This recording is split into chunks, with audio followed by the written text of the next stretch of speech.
Hey, all right. What's up, everybody? Thank you for joining us for our inaugural pilot episode of What's on Your Radar.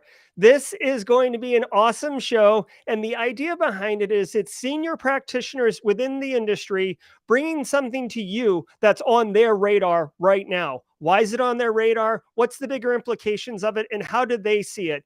We're hoping that you're absolutely going to enjoy the show. Eric Taylor and I will be regularly hosting it with a rotating third seat. And we are very excited to have Steve Cardinal from Soteria with us today as that rotating seat. It's going to be about 5 minutes per individual what's on their radar, 5 minutes of discussion. Then we're going to switch to the next panelist. Having said all that, let me bring in our co-host and our special guest, Eric Taylor and Steve. Eric, thanks for being here. Absolutely, bud. What's going on?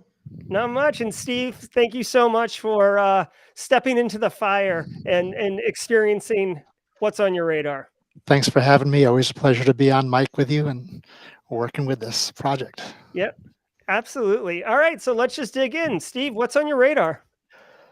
GLBA, Graham-Leach-Bliley Act. It's been around for like a long time, you're saying. And yes, it has, although just last year it went through a big update with a lot more cybersecurity stuff related to, I think it's part 314, the standards for safeguarding customer information. Steve, why the heck did that end up on your radar? When new regulations come out or they get updated, certainly already pops up on the radar, but sometimes it's one of those things that just goes off into the background until you actually have a need for it. And well, now I have a need for it. We have, I work in a consulting world. And so working with clients who are like, hey, that applies to me. What does this all mean? And so I need now to understand the raw details of it. And so starting to search around on the internet for, let me look at the legal text of it. And I don't know about you, I hate reading legal text, but that's where our information is. So started looking at that. Well, most of the links go to the Code of Federal Regulations. This is an amazing resource. So you get not only here's what the text of the bill or act or regulation is, you get the reasoning behind it. And that was an amazing find for me. I mean, I kind of knew it was out there, but starting to go into there and seeing, oh, this was open for comments. And the comments section, people said, this is a good thing. And these other people said, this is a bad thing. And here's our reasoning on why we made the regulation what it was based on that feedback. Gives you incredible insight into what they're thinking. I know as a security practitioner, when I try to read, say, something like HIPAA, and I say, what do they mean by that? And what does that mean for me? If I choose to do X, Y, Z, am I going to get in trouble? Is that not really the best practice? Everything is so vague. Being able to read exactly what they were thinking when they made the definitions, when they made the rules themselves, super, super helpful. And so with GLBA, or the Graham-Leach-Bliley Act, it applies to all sorts of financial organizations. So not just banks and mortgage companies, but payday lenders.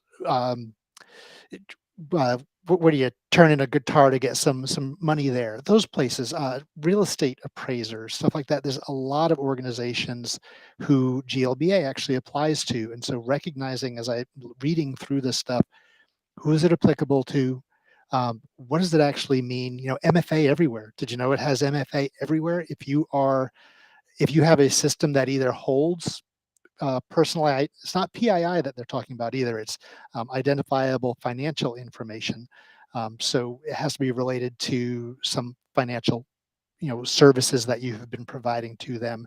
If you have a system that either holds that or connects to it, that system has to have MFA. What exactly does that mean?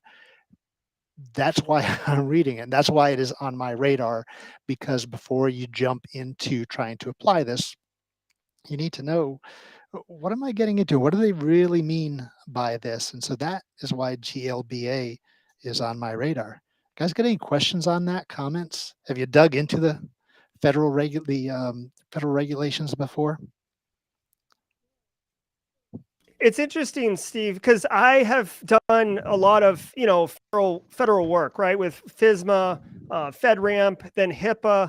So this resource actually sounds amazing, because if you have ever Googled like HIPAA and you just try to read like the small font, big margin, legalese, if you will, of politician bureaucratic bloat, it's very difficult to discern anything of value out of it.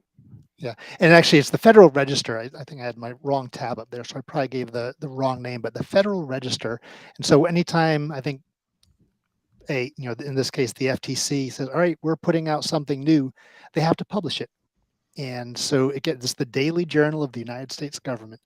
But the Daily Journal doesn't just say, "Here's the rule," here's why we did it, and here's all the discussions we had, and I have found that to be invaluable, because when I just see the regulation at the end, it's like, I have no idea what they're really thinking about here. And this gives you the thoughts. Mm-hmm. Eric, what do you think? It's going to be interesting. I mean, the one thing I always hold back in this, I'm one of these guys that just tell it how it is. If these mandates are requiring MFA and they're requiring it, what actual ramifications are they going to end up having by non-compliance, right? I mean, not to get political, but we've seen Biden do his executive order earlier this year, giving everybody the chance to do MFA within 60 days. We have no follow-up, and rumor has it 90% of the company or the government contractors and entities that are supposed to implement MFA by now are nowhere near it. You take GMMC, that was supposed to be this grand mother of security, and it literally had I think 13 or 14 more controls than the NIST 800-171. And they're like, we can't meet this. It's going to cost us way too much. It's like, but you were self-attestation that you were 800-171. It's not that far of a bridge to cross. So it's going to be interesting. Yeah, I mean, I was a big fan of what CMMC looked like it was going to be, and then when they redid it and they pulled out, one of the M stands for maturity, and guess what? They pulled out all the maturity measures. Yeah. But that's another topic that we would dive into. Yeah, that's a totally different topic. But Eric did spawn a thought for me, Steve. In that Federal Register, does it cover non-compliance or sanctions or anything like that, or is it literally just here's the law, do it, and that's it? I didn't see anything added to it directly related to changes in enforcement. So they're really only talking about here are the changes and the regulation itself. Of course, I had originally just been looking for, just give me the new law. And I finally found it, but all the other stuff was taking me to the Federal Register. And at first I was like, what is all this? And I was like, ooh, what is all this? This is awesome. But I haven't seen any changes for enforcement. My guess is that it's going to be the same as always, which is if you have a problem and you get a breach or something like that, they're then going to look and see, oh, you didn't have that stuff. Guess what? The fines are going to be really big. Versus you had all this stuff and they got you anyway because China's just better than you. You're not going to get dinged that badly. So my guess is it's going to be someone has to raise raise their hand, say, I think that they're, I'm an insider and I just got fired and I'm really ticked off, and so I'm going to tell you all the bad things they did. Or you have a cyber incident that you have to report and everyone finds out you were negligent. Yeah, I mean, it goes back to due diligence. When you are having to report that you've had a breach, going through and saying that you are doing due diligence to achieve a certain compliancy. If you're not even doing that, like we'll take medical because you mentioned HIPAA a little bit ago, but if your assistant is throwing medical records out, unshredded and all that in your dumpster out back, I mean, yeah, and that was an actual case that was brought up. So I couldn't believe it myself. I'm like, they really did what? Huh? But that was one of the early ones back from the early 2000s, right? CVS just had bins of pharmacy records out in the back of that cup. I was like, you didn't even use a shredder? You just flat out just throwing reams of paper over. Wow. No, it's the trash. That's where you throw trash, in the trash. So it's too funny. All right, let's keep the train rolling. Eric, what is on your radar? Well, mine is much more of a technical than a high level, so I will do my best to go with that avenue. But my thing is ICMP, most people know IMC protocol is ping, or the anytime you do a ping to a Google or Yahoo or anything like that, that isn't the IMCP protocol. Well, we always known in forensics that there is that buffer, like you can expand and send more data in a ping protocol, and try to see if you can get real high latency, things of that nature. But there's always been a payload that you could build into ICMP. Well, now on GitHub, and we'll share this out on Discord, in the Discord chat, I guess, a little bit later, but there is a way now you can take ICMP data and actually using PowerShell to transmit and receive payloads from a Linux server. And we're going through this. So I'm like, okay, this should not be that hard to track down. I was wrong. Most firewalls will see IMCP traffic. They're not capturing the byte size. We've tested 3 different EDRs. They're just seeing that ICMP communications happen. They're not seeing the payload size. Like Windows has a much smaller payload of 53 or 56, if I remember correctly, and Linux has a bigger one around 85 or 86. So looking at trying to find out, okay, can we start filtering out anything in our network telepathy, using existing tools? Can we find anything that's over 100 bytes of data in ICMP protocol? And until we start looking at doing a network tap, which is going to add even more complexity and start constantly getting PCAPs to be sent off to our SIM, right now it doesn't look like there's a way to do that yet. So it's going to be very interesting, and it's only going to be a matter of time. Like literally, I fully suspect this to be weeks, if not days, not talking months or years, where threat actors are going to find out about this, and they're going to start using this to download data. Because in the testing that we've done several WannaCry, other ransomware payloads through the ICMP download, and most EDRs are not finding it in the download stream like you would with a traditional browser. So it's implanting it on the workstation. Now, granted, most EDRs are thankfully, stopping it at the launch, but it's not going to take long. That this is going to be really, really interesting to see how this one goes out, and if the EDR folks can get up to speed and start analyzing that traffic. Because like I said, none of them are doing it. And when I show them the GitHub repository, they're like, oh, crap. Yeah, it definitely makes the threat greater. Can you just clarify something for me? So the attack sequence is initial compromise, Yep. right? And then they drop this PowerShell on that's going to be making the request to a C2 over ICMP. So the workstation that's compromised is pinging out somewhere on the internet. And in addition to that ping, there's additional bytes of payload going out. Correct. Okay. So instead of downloading your stuff from like a Mega Share or Dropbox or Google Drive or whatever, you're running it through ICMP. Oh, because the ping reply is where the data is being done. And what do they just parse the binary out into? Because they can only put so many bytes in that buffer, right? So are they breaking the You can binary? put it, but you can actually chunk it up. You can actually chunk it up like a RAR file. So if it goes over, I forget how many bytes it is, whatever the cap is for ICMP, but if it goes over that cap, it will do it like a RAR file and split it up into separate files. Yeah, this is concerning. I mean, if you did, so you could disable endpoints from pinging, right? I mean, that would be kind of a gross overcorrection, but you could do it. You could, but think of how many networking tools that a lot of MSPs and internal IT folks use for even network discovery through their RMM tool, or like I said, their network tool, that we got a new device over here because it's pinging back, and then it's going to start doing its analysis to see what kind of device it is.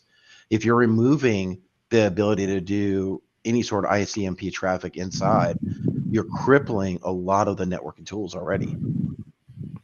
Yeah, but I wonder if you can disable initiate a ping from a workstation versus replying to a ping. I don't know if the protocol allows you to just But you're going to differentiate. reply. You will have to reply, or you'll have to get an initiation ping, a request, before you'll get a reply. Yeah, I know, but the initiation would be coming from the MSP administrator tool, the workstation. If the workstation can only reply to pings, not initiate pings, that might be a way to solve it. But like, this is a Band-Aid I'm talking about. This is Yeah, not. This is not that. Steve, what do you got? I mean, certainly for the longest time we've had, a best practice of at the edge, very much controlling ICMP coming in, coming out. Right? You have tools that would be authorized to both send and receive stuff, but your general workstations. If I have 500 people in my organization, again, if I have proper segmentation and whatnot, I may be able to allow my network administrators to be able to ping, but not my HR people, because they're on a separate segment, and therefore they're not going to be able to ping to SC2 outside the organization. Within the network laterally, but I don't think that this is the issue, because my C2 hopefully isn't within the organization. Of course, you mentioned PowerShell and then Linux, and I just shuddered at putting those two things together. But I feel like this has kind of been around, using ICMP for data exfil, I don't think is particularly new. Maybe this particular tool, the way it chunks it up. But I would like to think that our firewalls and other things could pick up a lot of ICMP. Maybe not, because if your packet size is limited in some way and it has to get chunked up, now I'm going to see 5,000 ICMP packets going out from this destination. That's the thing I would be looking for, is that correlation of a lot of packets, because ICMP is typically I send a packet, I receive a packet, not I receive 1,000 packets or 5,000 packets. So that's what I would kind of be looking for from my tooling, is can I pick up a large increase of ICMP traffic between one or more endpoints. Maybe. I mean, I know right now they're not exfilling through ICMP just because, trying to exfil terabytes of data from a network through that Takes a long protocol, time, and it's very noisy. it would be very, very bad. Yeah. So, and I think it may actually choke out on it, but that's why they still will use a mega share or some sort of third-party cloud infrastructure to upload that data to. Right on. Fun stuff. Unless you're a defender. Yeah. So Gerald, what's on your radar? We want to hear what you got. Thanks for asking, Eric. So yeah, let me do this section right here and then do this. So I'm getting dizzy. Yeah, I know, exactly. So I don't even know if I can pull this move out right now. Oh, look at me. So listen, guys, my radar is something that just happened on Tuesday officially, and it was the, I guess the initiation or the definition or the recognition of the Bureau of Cyberspace and Digital Policy. Now, this is a bureau underneath the Department of State, or the Secretary of State agency, right? So the cabinet level Secretary of State. Now, the Secretary of State is responsible for typically foreign affairs, right? So think of like ambassadors, they're kind of tied into the State Department. Obviously the Secretary of State, Madeleine Albright was a famous one. John Kerry, I think, was one. Like, they go and represent the United States in foreign spaces.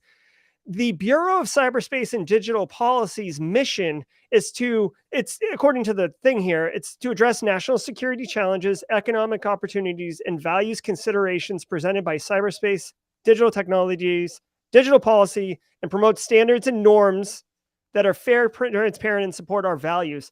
So I was like, what is this all about? So a couple things. I did some research. I talked to some people. First off, the State Department's actually kind of way behind. Right now, if you think about the ambassador for France or the ambassador for the Netherlands, right? Cyberspace is this own world. It doesn't care about geographical boundaries. It doesn't recognize, currency, right? We use a lot of decentralized currency. So we are essentially setting up like an ambassador at large who is going to be the interface into the cyberspace realm. So think about this. Can you imagine in 10 years having like the ambassador to Metaverse or the ambassador to Roblox, right? This is kind of what's going on. I'm being a little tongue in cheek with it, but this is what this is about.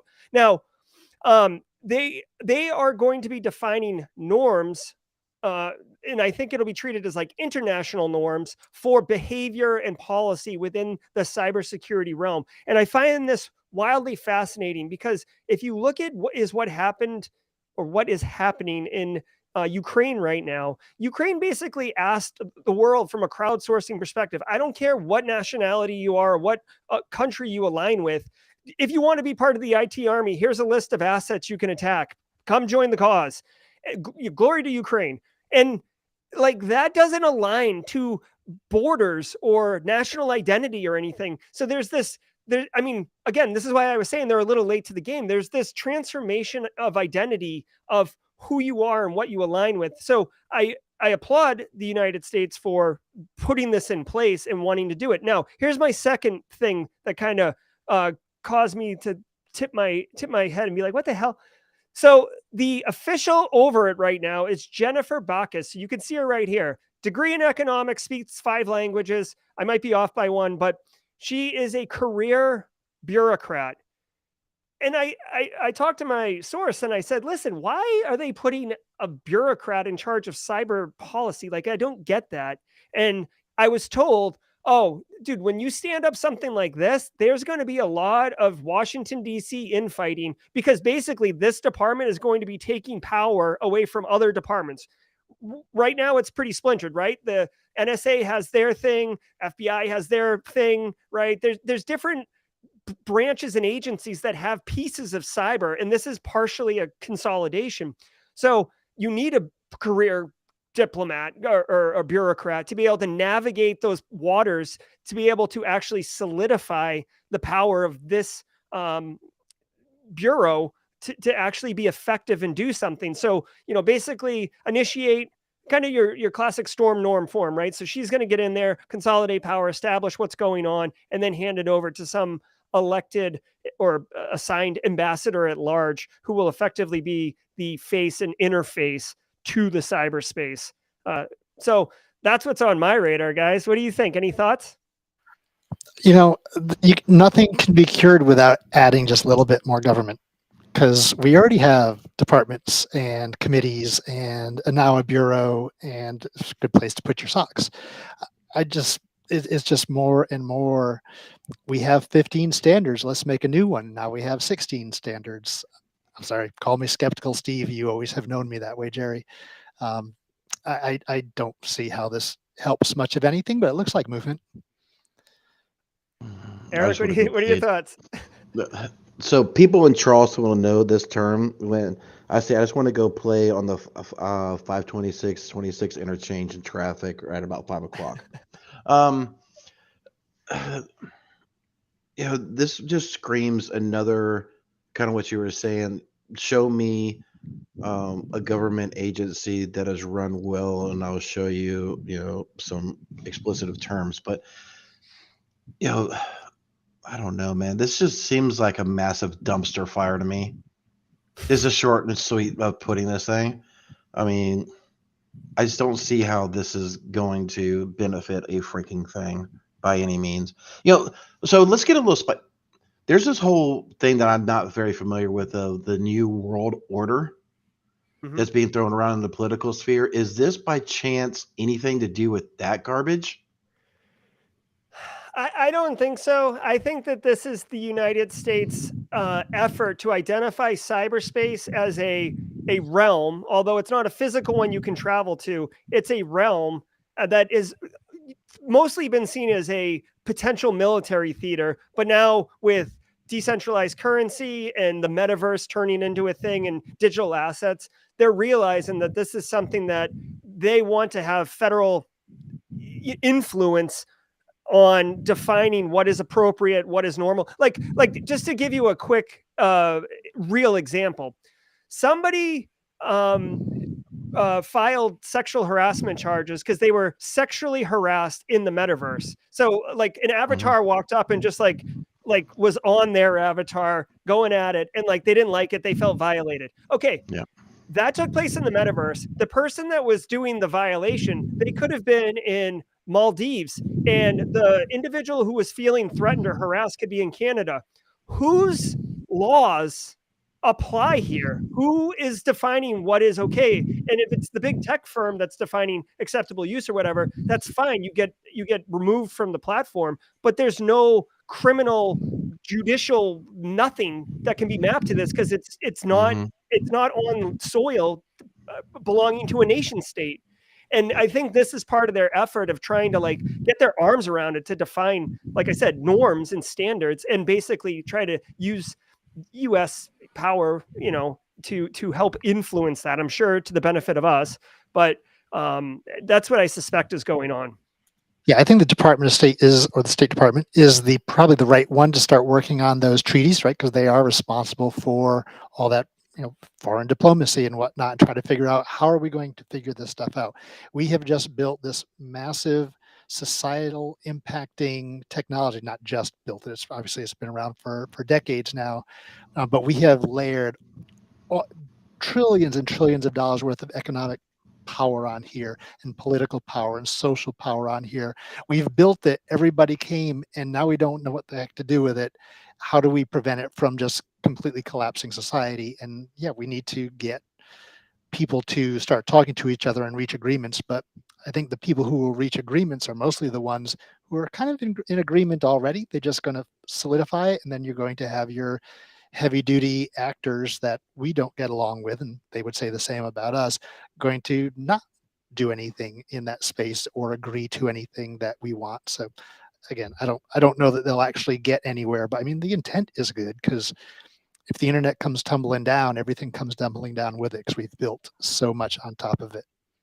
This just goes back to the whole 80s song that, we built this city on rock. Sorry. But Yes. yeah. I mean, this is the WMD we built, and we're going to see if it destroys us or not. Sweet Alabama. Yeah, absolutely. We will see. I mean, there's no question that the metaverse, for lack of a better term, Web3, decentralized currency, all these things are here, and they're getting more promotion and stuff like that. And just even with the fact that we just saw this conflict in Eastern Europe begin to show the first kind of international conflict that had cyber as a capability. Now, granted, they used a lot more of kinetic, and they still are using a lot more kinetic, but there was initial volleys with cyber weaponry. It's always been kind of talked about as like, this will be cyber Pearl Harbor in the next one. It didn't look like that, and I'm kind of curious as to why. But I think by them trying to define this bureau, they're trying to, I don't know if they're trying to frame the problem as we need to treat it as a country, so we're going to start developing policy as if it is a country, or, and this is kind of a radical thought, guys, you tell me if I'm off my rocker, the concept of the nation state is beginning to become deprecated as a concept. So applying a solution like this with a bureau to interface with cyberspace is a square peg round hole problem. But the problem is the current way of thinking at the federal executive level is that they only have a toolbox full of round pegs. Or you know what I mean? Like you can't solve that problem with any of the current tooling. You need new thinking. So your question, are you off your rocker? I mean, yes, of course you're off your rocker. We've always known that, though, but it has nothing to do with your question. But no, I think you're right. We have this thing that is completely anti-government, anti-structure, right? It's not about anonymity. It's about empowering everybody. It is about all the things that the internet has provided us and the technology stuff has provided us. Safety, security, privacy. We've given up all those things for the technology because they don't go together, and we're not quite yet prepared for what that new world looks like. And how do we pull it back if we decide what we've built is not something we can survive? Absolutely. Well, thanks so much. Eric, any final thoughts before we thank everybody for joining us today? Yeah, just just stay alert. As always, look at your stuff. The people who are in chat know this is not part of the Matrix. We're watching that, so everybody get it. You know what? Let's just do something different. Everybody, shut your technology off for the weekend. Go outside and play a little bit. I know here in South Carolina, things are starting to warm up. We may go, try so it may be a little too cold for the community pool, but we may try to do that this weekend. It's gonna be chilly this weekend. Yeah. Yeah, it's nice though. Steve, any final thoughts? And thank you again for being our initial panelist. No, just really pleasure to be here. Thanks for inviting me. Hopefully, everyone who is tuning in got some good tips out of there, and keep coming back week after week because Jerry is always putting it on. Yeah, we'll see. All right, everybody. Thank you so much for your time. Have a wonderful weekend. And this was What's on Your Radar. Take care.